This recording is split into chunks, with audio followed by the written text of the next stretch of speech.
श्री पुरुषोत्तम भगवान की जय। ओम नमो भगवते वासुदेवाय। आप सब पर भगवान विष्णु की कृपा सदैव बनी रहे। आज पुरुषोत्तम अधिक मास का 25वां अध्याय। आज द्वितीय श्रावण मास अधिक मास कृष्ण पक्ष प्रथम एकादशी 11 वार शुक्रवार तारीख 11 अगस्त 2023 है। अब कल की कथा में था कि राजा दृढ़धनवा ने वाल्मीकि जी से पूछा कि हे भगवान, पुरुषोत्तम मास में व्रत उद्यापन उजमना किस प्रकार से करें, आप उसकी विधि बताएं। तब मुनि वाल्मीकि जी ने कहा कि अधिक मास के उद्यापन की पूरी विधि बताई, वह विष्णु भगवान के पूजन की पूरी विधि बताई, वह उसके दान का भी महत्व बताया। अब आगे की कथा है। वाल्मीकि जी कहते हैं कि सब प्रकार के पापों का नाश करने के लिए एवं विष्णु भगवान की प्रसन्नता के निमित्त विधि पूर्वक नियम को ग्रहण करने के पश्चात उसे छोड़ने की विधि आपको बताता हूं। जो पुरुषोत्तम मास के अंदर जो अपन नियम लेते हैं, उस नियम को कैसे छोड़ा जाए उसकी विधि बताता हूं। हे राजन, अयाची व्रत में भोजन के लिए प्रथम ब्राह्मण को भोजन कराए। अमावस में भोजन करने वाला पुरुष दक्षिणा सहित गौ का दान करें। फलों के नियम वाला फलों का दान करें। तेल के साथ व्रत का दान करें और घृत के स्थान पर दूध का दान करें। धान्य के नियम में गेहूं और चावल का दान करें। पृथ्वी पर सोने वाला गद्दा तकिया विद्वान ब्राह्मण को दान करें।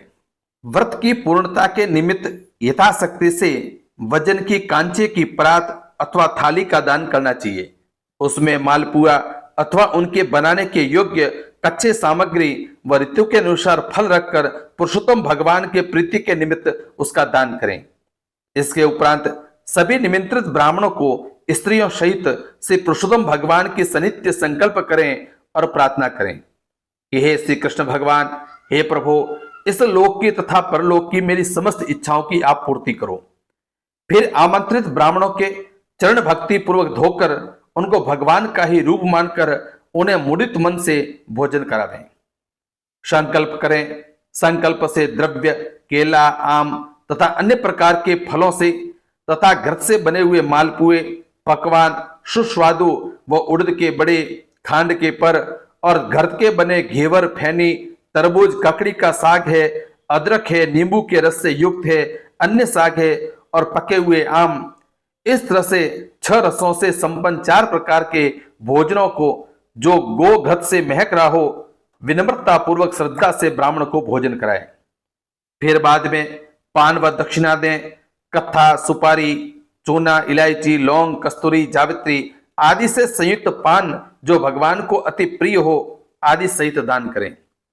अर्धांगिनी सहित उन ब्राह्मणों को संतुष्ट करके नियम में सबको भाव से सुखदायी रजाई, बिस्तर आदि का भी दान करें। मौनी रहने वाला व्यक्ति जो मौन रहता है, वो व्यक्ति स्वर्ण सहित 1 घंटा तथा तिल दान कर ब्राह्मण दंपति को उत्तम भोजन कराएं। बाल नाखून न बनवाने का नियम रखने वाला व्यक्ति दर्पण और जूता छोड़ने वाला जूतों का दान करें। नमक का परित्याग करने वाले विविध प्रकार के रसों वाले पदार्थ का दान करें। अधिक मास में भक्तिपूर्वक दीप दान करने का बहुत ही महत्व है, अतः दीपदान भी करना चाहिए और उसका नियम का त्याग करते समय तांबे का घी से भरा दीपक सोने की बत्ती डालकर और दान करना चाहिए। फल की प्राप्ति और व्रत की संपूर्णता स्वर्ण दान से ही होती है। एकांत में वास करने का नियम रखने वाला व्यक्ति 8 कुंभ घड़े का दान करें। वस्त्रों के साथ स्वर्ण उन कुंभों पर रखा होना चाहिए। मास के अंत में 30 मालपुए, छतरी व जूते का भी दान करना चाहिए।